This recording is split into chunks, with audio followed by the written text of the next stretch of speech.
Hello दोस्तों, this is Gautam and welcome you to my YouTube channel study spot. और आपसे बहुत दिनों के बाद मुखातिब हो रहा हूं, मतलब मुलाकात हो रही है। आई होप आप सभी लोग अभी एग्जाम की तैयारी में लगे होंगे, जो आपका एग्जाम 25 को है और आज 23 हो चुका है। तो आई होप आप लोग इन पिछले 2-3 दिनों में एसएसटी के सारे टॉपिक्स आपने रिवाइज कर डाले होंगे। कुछ बच्चों ने मुझे मैसेज किए थे कि किस प्रकार से और मैं करूं सर। मैंने उनको बताया है कि किस प्रकार से आपको एनसीईआरटी किताब पढ़नी है, कौन कौन से इंपॉर्टेंट है, कौन कौन से चैप्टर पढ़ने हैं। इसका मैंने एक एसएसटी प्लान चार्ट वीडियो बना के रखा हुआ है। जिन्होंने भी ये वीडियो नहीं देखा वो तो महान ही है। वो तो सोचते हैं कि मैं ही सब कुछ कर सकता हूँ, तो ठीक है तुम ही कर लो सब कुछ। मैं तो यहाँ ऐसे ही 6 साल से पढ़ा रहा हूँ ना। एसएसटी प्लान चार्ट देखो, उसमें मैंने सब कुछ बता रखा है कैसे क्या करना था। ठीक है, तो आई होप आप सभी को उनमें की सारी बातें समझ में आई होगी। अब आज मैं बताने वाला हूं कि आप किस प्रकार से कॉपी राइटिंग करेंगे ताकि आपका अच्छे प्रकार से नंबर मिल जाए। ठीक है, कॉपी राइटिंग कहने का मतलब क्या है? यहाँ पे कॉपी राइटिंग कहने का मतलब है कि आप किस प्रकार से मार्क्स को कैरी कर पाएंगे, कैसे आप लिखिएगा, उन सब टेक्निक्स को मैं यहाँ पे बताने वाला हूँ। आइए शुरू करते हैं। देखिए ध्यान से, सबसे पहले मेरा बच्चा सुनना ध्यान से। सबसे पहले अगर आपका आता है सेक्शन ए, कॉपी को पलटते ही सबसे पहले सेक्शन ए जब आएगा तो सेक्शन ए के लिए आप 1 2 3 dot dot dot dot dot 20 तक आप एकदम मार्क्स दे दीजिएगा। ठीक है, ऑब्जेक्टिव वाले में क्या करना है डियर स्टूडेंट, अगर मान लो 1 का ऑप्शन या 2 का ऑप्शन अगर बी है तो सिर्फ यहाँ बी लिखना है, यहाँ सी लिखना है और यहाँ ए लिखना है। हाँ, अगर कोई ऐसा आपको ऑप्शन मिल जाएगा जिसमें आपको हो सकता है कंफ्यूजन है कि नहीं यहाँ पे तो ए हो रहा है लेकिन आंसर कुछ और होना चाहिए, तो आप उसके बगल में उसका आंसर लिख सकते हैं। मान लीजिए कि ऐसा अगर कोई क्वेश्चन पूछ दिया कि आपका खेड़ा सत्याग्रह कब हुआ था और ऑप्शन में दिया ही नहीं है, तो आप वहां पे 1917 भी लिख करके आ सकते हैं। ऐसा आपका सही होने का चांसेस रहेगा। ऐसा होता नहीं है, बस ऐसा बता रहा हूं। तो ये आपका सेक्शन ए हो गया। सबसे पहले पाने पे सेक्शन ए होना ही चाहिए आपका। ऐसा कोई जरूरी नहीं है, आप कोई भी सेक्शन बना सकते हैं, लेकिन हाँ, चेक करने वाले पे एक गुड इंपैक्ट पड़ता है। इसके कारण आपको सबसे पहले सेक्शन ए लिखना पड़ेगा। उसके बाद अगर मैं बात करूं, उसके बाद सेक्शन बी की मैं बात करूं, सेक्शन सेक्शन बी में बच्चा सुनो 21 से लेकर के 22 होता है, 23 होता है और 24 होता है। ये क्वेश्चंस जो होते हैं इनमें ऑप्शंस भी दिए होते हैं। एक क्वेश्चन में ऑप्शन रहेगा।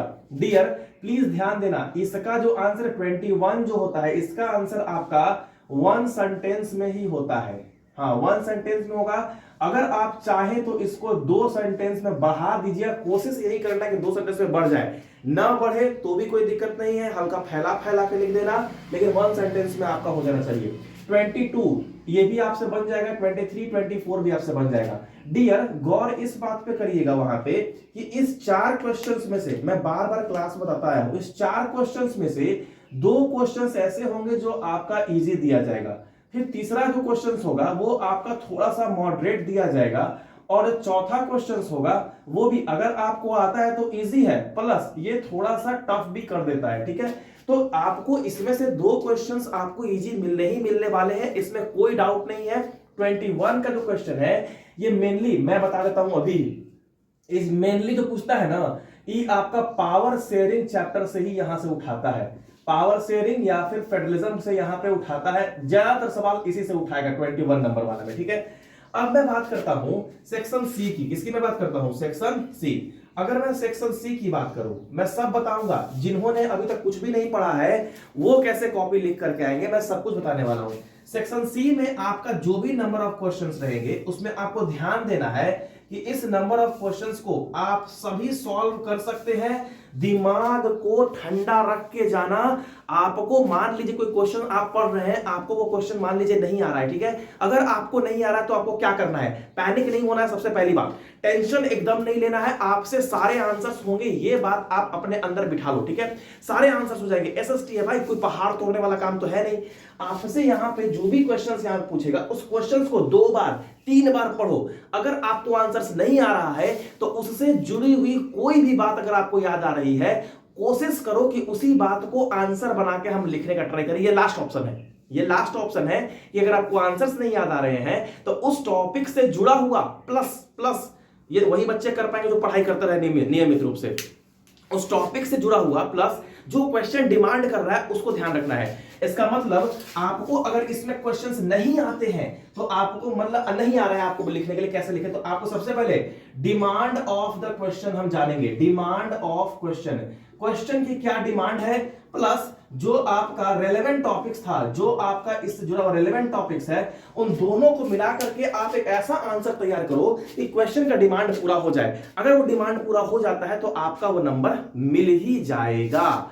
चलिए सर, आइए अब बात कर लेते हैं कि सर अगर ये मान लीजिए 2 मार्क्स का क्वेश्चन है, 2 मार्क्स का, इसमें कितने पॉइंट्स लिखे तो सही रहेगा सर? आप मिनिमम 2 पॉइंट्स लिखिए बच्चों, आप मैक्सिमम 1 पॉइंट और बढ़ा दीजिएगा। इसका मतलब सर यानी 2 से 3 पॉइंट आपको लिखना ही पड़ेगा, तब जाके आपको आंसर प्रॉपर हो पाएगा। ठीक है, इस वाले में सर सेक्शन सी वाले में अगर मैं बात करूं, सेक्शन सी वाले में मान लीजिए कि ये क्वेश्चन जो है ये 3 मार्क्स वाला क्वेश्चन होता है, तो 3 मार्क्स वाले क्वेश्चंस में आपको मिनिमम 4 पॉइंट्स लिखने पड़ेंगे। 4 पॉइंट लिख करके आना, ये नहीं कि 3 नंबर का है 3 पॉइंट लिख दिए, 5 नंबर का है 5 पॉइंट लिख दिए, ऐसी गलती मत करना। ठीक है, क्वेश्चंस को अट्रैक्टिव होने दो, आराम से लिखते चलो। ठीक है, मैं सब यहां बताने वाला हूं। आगे देखिए सेक्शन डी, हाँ मैं ये भी बताने वाला, अभी रुक जाओ, वीडियो स्किप मत करना, मैं ये भी बोलने वाला हूं जिसको सेक्शन सी और डी नहीं आता है वो क्या कर सकता है। सेक्शन डी में जितने भी लॉन्ग आंसर्स होंगे, डियर स्टूडेंट, लॉन्ग आंसर्स हमेशा से टेंशन देता है, और टेंशन देता आया है तो हम लोग उसको उठा के पटक देंगे भाई, कोई टेंशन की बात नहीं है। बस लॉन्ग आंसर्स में ऐसा करना है कि इसमें 5 मार्क्स तो पूछता है, 5 मार्क्स का पूछेगा, इसको आप 6 पॉइंट में मिनिमम आंसर करना है, मिनिमम। ठीक है, मिनिमम। दूसरी बात यहां पे ये है डियर स्टूडेंट कि जब भी आंसर लिखो, आंसर ऑलवेज इन पॉइंट्स। कोई भी अगर नारायण भगवान का कथा लिख के आया ना, उठा के फेंक देंगे क्लास से बाहर, समझ में आया ना? कहने का मतलब आपको पॉइंट्स में आंसर लिखने हैं, आपको धीरे धीरे ही लिखो लेकिन पॉइंट में आंसर लिखो। ताकि कॉपी से मान लो कि कोई 25 नंबर का क्वेश्चन है, पॉइंट 1 है, पॉइंट 2 है, पॉइंट 3 है, ऐसे टिक करते हुए हम आगे बढ़ जाते हैं। ठीक है, तो ये बहुत ही जरूरी होने वाला है कि अगर आप पॉइंट्स में लिखते हैं तो आपको काफी अच्छे मार्क्स मिल सकते हैं।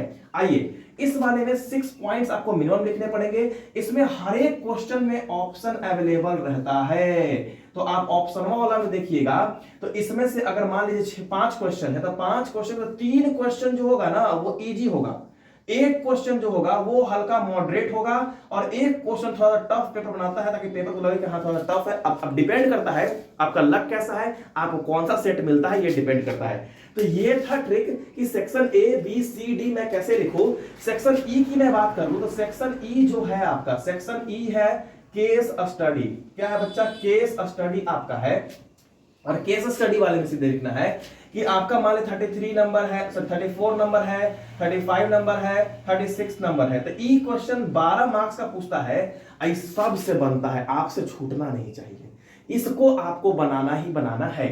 उसके बाद सेक्शन एफ, सेक्शन एफ जो है ये आपका है मैप वर्क। मैप वर्क का वीडियो मैंने करा रखा है, आप लोग देखे नहीं है तो जाकर देख लीजिए। जो मैंने करा रखा है उसमें से 5 नंबर का कंफर्म आने वाला है भाई, हिस्ट्री से 2 नंबर का और ज्योग्राफी से 3 नंबर का। तो ये था कैसे आप आंसर राइटिंग करें। अब सवाल ये उठता है सर हम तो पढ़ने में बेवकूफ हैं, हमसे तो ये सेक्शन ए तो हम कर लेंगे, पूछ पाछ के किसी तरह कर लेंगे, सेक्शन बी भी चलो हम बना लेंगे, सी डी तो हमसे होगा ही नहीं सर। तो हम अपने कॉपी को अट्रैक्टिव हम कैसे बनाएं ताकि कॉपी चेक करने वाले को लगे कि हाँ मेरा अच्छा आ सकता है। तो वो भी मैं यहां पे आपको बता देता हूं कि आप किस प्रकार से करिएगा ताकि आपका कॉपी थोड़ा सा अच्छा हो जाए।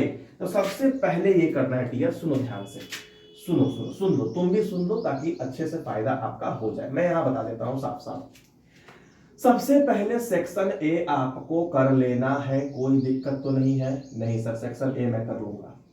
सेक्शन बी भी आपको ही करना है। मैं कह सर, आप कहें सर ठीक है सर सेक्शन बी में मुझे 21 22 आया, 23 24 नहीं आया, मैं क्या करूं? तो कोई दिक्कत नहीं है, आप इसके लिए 2 पेज लेकर के चलो। सेक्शन बी के लिए 2 पेज में आपका सेक्शन बी हो जाएगा। यानी पहले 1 to 20 तो हम लिख ही दिए, फिर इधर एक और इधर एक, दोनों तरफ लेके चलिए। वो सेक्शन बी के लिए छोड़ दो, कोई दिक्कत नहीं है। चलिए उसके बाद सर सी और डी मुझे डर लगता है, मुझे खतरा होता है, मुझे हार्ट अटैक आ सकता है, मेरा से नहीं बनेगा। कोई बात नहीं, चल यहाँ पे स्टार्ट कर ले, तू सीधे जा करके सेक्शन ई स्टार्ट कर ले। ये आपका है केस स्टडी, और ये केस स्टडी होता है 12 मार्क्स का। अब ये 12 मार्क्स जो पूछेगा, इसका जो क्वेश्चन का जो आंसर रहेगा ना, इसी केस स्टडी से आंसर मिलता है। लेकिन हाँ, कभी कभी थोड़ा सा तिरछा हो जाता है कि कोई कोई ऐसा केस स्टडी डाल देगा ना जो आपको पता ही नहीं चलेगा कहां से आया है। Case study generally history book से पूछेगा, या फिर इकोनॉमिक्स का जो बॉक्स था ना, बॉक्स वहां से उठा के आपको दे सकता है। तो आप सभी बॉक्स को पढ़ करके जाए, तो ये आपको केस स्टडी हो जाएगा। ये उन बच्चों के लिए है जिन्होंने डर लगता है पेपर सॉल्व करने में। सेक्शन एफ आप जरूर सॉल्व कर लीजिएगा, ये मैप वर्क का होता है। और हाँ, कोई ए बच्चा सुन ध्यान से, मैप वर्क कॉपी में इंक्लूड करना होता है, तो ध्यान से, ये नहीं कि घर लेके चले आना बना के, कोई भी घर लेके नहीं आएगा, उसको वहां इंक्लूड करके ही आएगा। कोई भी दिक्कत हो, टीचर वहां जो भी इन्विजिलेटर है उनसे डरने की जरूरत नहीं है, बेखौफ रहो। अब ये नहीं कि मैं चीटिंग करने को बोल रहा हूं, डरो नहीं, एकदम चुपचाप जाके जो भी डाउट्स है आप उनसे पूछो कि सर ऐसा क्यों हो रहा है। मतलब क्वेश्चन का हिंदी तो वो नहीं समझाएंगे, लेकिन हाँ वो आपको सपोर्ट करेंगे। बिना डरे हुए एग्जाम में जा और एग्जाम का पेपर फाड़ के आ, उसके बाद मैं देखता हूं क्या करना है। सेक्शन एफ जो होगा वो मैप वर्क होगा। मैप वर्क जो होता है वो 5 मार्क्स का होता है, तो यहां से आप आराम से देखिए ध्यान से। ई हो गया 20 मार्क्स का, ये तो मैं कर लूंगा सर। ये भी हो गया आपका कितना मार्क्स का होता है, 8 मार्क्स का। 8 मार्क्स हो गए, यहां से 12 8 20 20 40 40 45 सर। 45 मार्क्स तो मैंने कर लिया सर। 20 मार्क्स स्कूल वाले मुझे दे रखे हैं सर। 4 2 6 65 मार्क्स तो मेरे ऐसे ही हो गए सर। अब तुम इतना भी बेवकूफ तो नहीं हो कि सेक्शन सी और डी का आपसे दो क्वेश्चन नहीं बनेगा।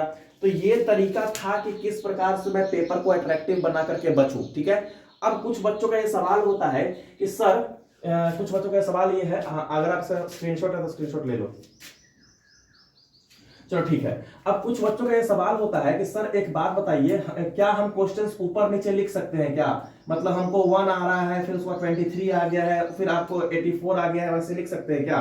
चलो 2 पॉइंट मैं और बता देता हूं ध्यान से। देख बच्चा, यदि आप सिस्टेमेटिक कॉपी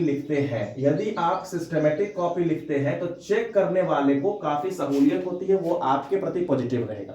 सबसे पहला पॉइंट, आप क्वेश्चन नंबर 2 के बाद 21 के बाद आप क्वेश्चन नंबर 35 भी बना सकते हैं, कोई दिक्कत नहीं है। लेकिन थोड़ा सा ऊपर नीचे और चेक करने वालों को परेशानी हो सकती है, तो ये कोशिश करिए कि इससे बचा जाए। टेंशन नहीं लेना है, सारे आंसर्स होंगे आपसे सारे आंसर्स होंगे। अच्छा, इन लॉन्ग आंसर में आपको पॉलिटिकल पार्टी से पूछेगा और नेशनलिज्म इन इंडिया से पूछेगा। इंडिया वाला पढ़ के जाना, इंडिया वाला 10 नंबर का आता है, मैं पहले बोल दे रहा हूं बार बार। तो ये सिस्टमैटिक कॉपी चेक होती है, ये भी आपने सीख लिया है। मैं बार बार फिर से रिक्वेस्ट कर देता हूं, हम रिक्वेस्ट कर रहे हैं आपसे कि जब भी आंसर लिखो बच्चा पॉइंट में लिखो। किसमें लिखो? पॉइंट में। दूसरा, अगर आपको लग रहा है कि इसमें डिफरेंसेज पूछ रहा है, क्या पूछ रहा है? डिफरेंसेज अगर आपको पूछ रहा है तो इसको लाइन ऐसे खींच के लिखना। मान लो क्या पूछ सकता है, फॉर्मल पूछ दिया और आपसे पूछ दिया इनफॉर्मल, फॉर्मल और इनफॉर्मल पूछ दिया। तो फॉर्मल इनफॉर्मल में क्या हो जाएगा, कैसे आपको लिखना है, ये पॉइंट वाइज पॉइंट आपको लिखना पड़ेगा। सर एक चीज और बता दीजिए, मैंने बोला क्या, आप बोले पॉइंट्स में लिखने को, हम पॉइंट में लिख देंगे, किस प्रकार से लिखे? सर देखिए ध्यान से, ये सब ट्रिक है, ये सब टिप्स है जिससे आप अपना कॉपी का राइटिंग कॉपी आंसर अच्छा कर सकते हैं। पॉइंट में लिख रहे हैं तो 1 से शुरू किए, 2 3 4 5 6, ऐसा लिखना है कि ये सिस्टमेटिक रूप में जाए, ऐसा नहीं कि कुछ भी लिख दो।